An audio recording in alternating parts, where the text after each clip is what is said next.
Hi, and welcome to an overview of the Student Activity Planning tool. Make sure when you open the tool that you are on the Course Schedule tab. At the top, you'll need to fill in these 4 boxes. So in the first, put in your name.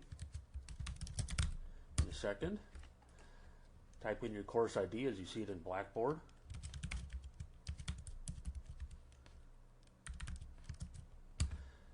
The third one is extremely important.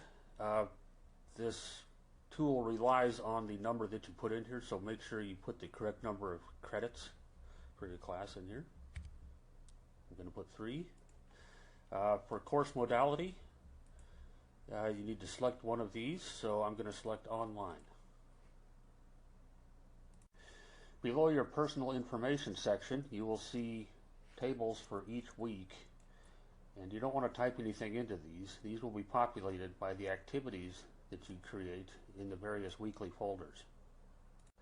Now let's move on to the weekly spreadsheet so that we can fill in activities and start planning our course.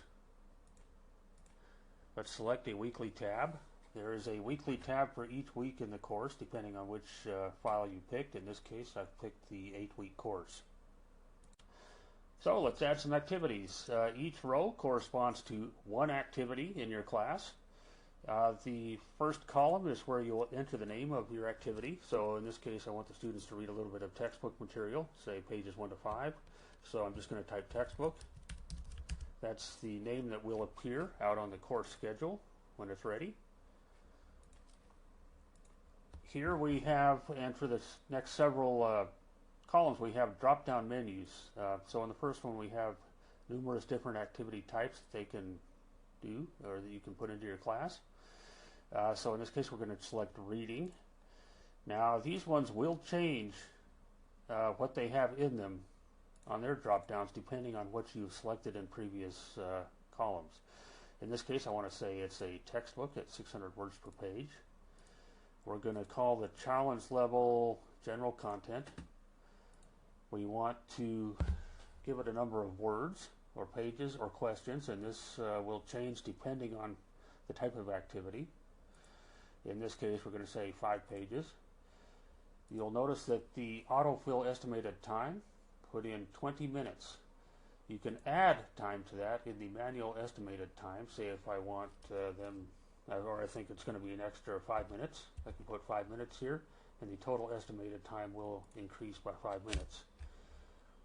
In this last column, you can select the day of the week. So we want them to have finished reading their textbooks by Wednesday. So as you can see now, we have a row with an activity that lasts 20 minutes that will be on Wednesday. Let's try adding activities from the other categories to see how they work.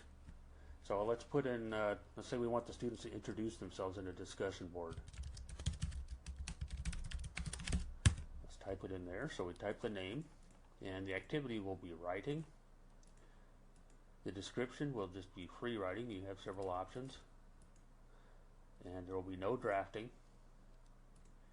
And let's say it's 200 words. Now you can see the difference that the different types of activities will have on the drop downs. So your options have changed depending on the activity type. So in this case it's going to be 200 words. We expect it to take about 10 minutes, and we'll say that they need to have that done by Tuesday. Next, let's add a quiz.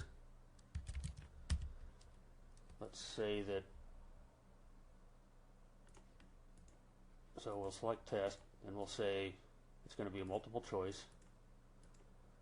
And in some of these you can't add anything once again, so there will be nothing in the drop down, so just proceed on to the next column. Let's say it's a 10-question quiz, and it's estimating about 1 minute per question. So let's go and say that that's going to be Wednesday. Next, let's put in a synchronous Zoom class lecture.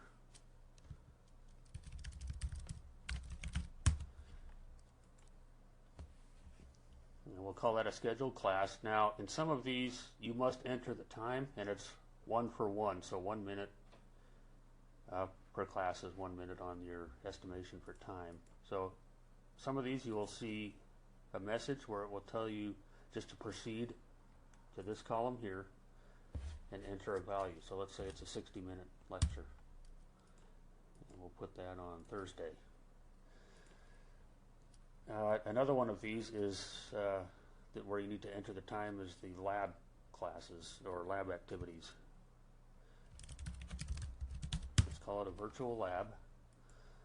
Let's go right here and say scheduled lab. And once again, it has a message. This will not appear on the summary page, but it informs you that you need to come over here and enter a time. Let's say it's 90 minutes. And that'll be on Friday. The last option is called Other, and I'll enter an activity for Other, and Other can stand for any kind of activity that doesn't fit into one of these categories. So in this case, I've chosen deep thinking, and nothing can be entered here. So we just need to enter a time. I see that we have 260 minutes left. So let's type in 260 and make it Friday. And as you can see, when we matched the amount of time necessary for the course, this turned green, and we are now set, and we have designed the week's activities to match the hour requirements. Now that we've entered some activities, let's go back to the course schedule tab and see what they look like. So you can see that we've started filling out activities for week 1, and it has the total amount of time. All of the weeks will appear in their respective boxes below this. If you have any questions, please let me know, and thanks for watching. Bye-bye. Right then, let's quickly add some more activities.